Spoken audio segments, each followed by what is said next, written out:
But I did also know too that people have identified the bike in the movie, because so far we've been like, well, it's animation. We can't usually go to our usual internet movie car database thing, but apparently people are like, no, this is very specifically designed to be a specific I bike. didn't even think to look because I thought, well, there's no point. Yeah.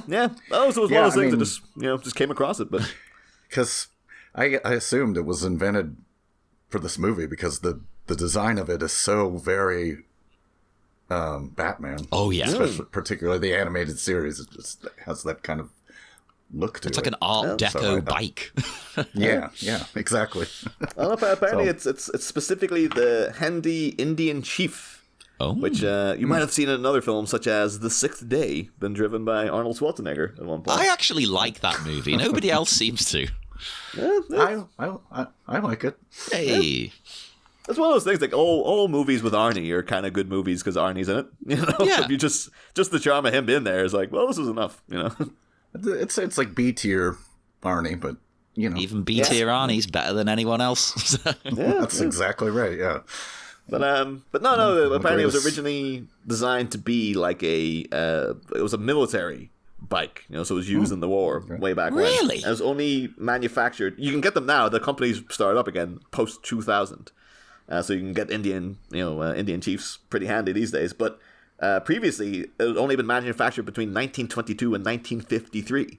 So again, it's kind of like them choosing that bike is like a real it's throwing you back to a time. Fits with the visual theme, yeah. Yeah. Okay. I was kind of stunned though that it's not.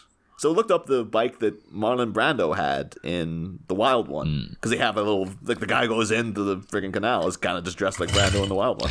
And that was called the Triumph Thunderbird. Yes. It also features in Barbed Wire, driven by one Pamela Anderson. Also an amazing movie. Yeah, but I was surprised they didn't go for that. That just seemed like, if you're gonna draw the bike, it would be the one that Brando had. But no, they went out of their way to be like, it's an Indian chief. That's what we've gone with. Maybe the other one, they were like, nah, that's too obvious. Yeah. Like having him in the jacket and the hat. That's fine. But the bike, on the same bike, come on. Yeah, it was originally going to be Kaneda's bike with the stickers and everything Yeah. on it. Can someone please do some fan art of that? Most of my memories of Akira are just people screaming "TETSUO!" So I'm surprised Andrea doesn't just randomly shout "TETSUO!" in the middle of everything. My favorite thing in any Japanese movie is there's always a lot of screaming names. Every movie I watch, one of my favorite films is Battle Royale. 90% of that is people screaming each other's names. Yeah. Yep. So wasn't that bit in Hausu or House, as they keep saying in the English translation? Yeah, House. But remember, it's two guys at one point. Well, they're just randomly shouting in each other's faces, but they're just like, "Do you like oranges? No, bananas." Classic. The guy just turns into a pile of bananas. Hausu is fucking great. Hausu Minutes coming soon.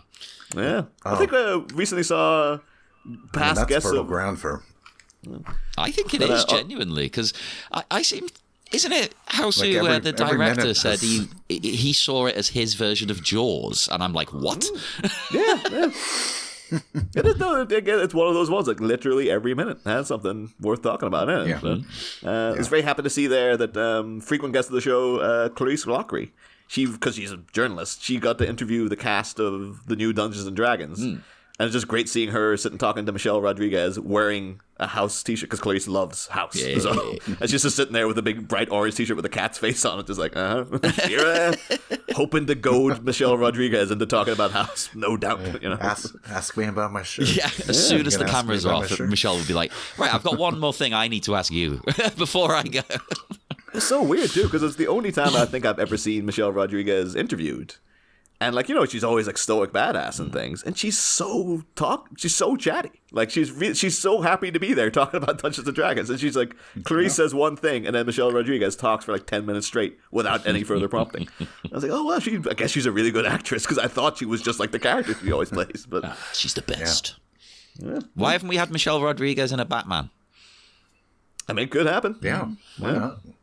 The one thing about Batman movies is that they will keep making them. So... And the thing about action movies is that they will keep casting Michelle Rodriguez in them. So, although I did read something from her recently where they were going to bring her back in Avatar, even though she's dead. And she said, no, I've got 3 movies where I've come back from the dead. I'm not doing it again. But yeah, dude, it's like, oh, it's a big deal when I died now. Like, you're belittling the sacrifice of the character when you just bring them back. Yeah. It was the same with, like, friggin' Steve Trevor in Wonder Woman 84, where you're like, he's back! And he's like, but his death was so impactful. Like, it was a great death. What are you bringing him back for? And, I mean, I actually like that movie. That's another one people don't seem to like. But I do admit, bringing him back the way they did is problematic. No, they shouldn't have, like, if they were to do 3, they should have done, like, oh, there's going to be 3 Wonder Woman movies, and he comes back in the 3rd one if you're going to insist on bringing him back. But to just go from, like, no, like, all the marketing in the second one's like, Chris Pine, again. Like, but he died. It was a really meaningful, impactful death. No, it's a story about loss and trauma. That's what. I guess technically he does die again, but then it's like, well, he died in the last one. What the hell are you doing? Well, it's about how she needs to let go. She needs to move on. It's been 40 years.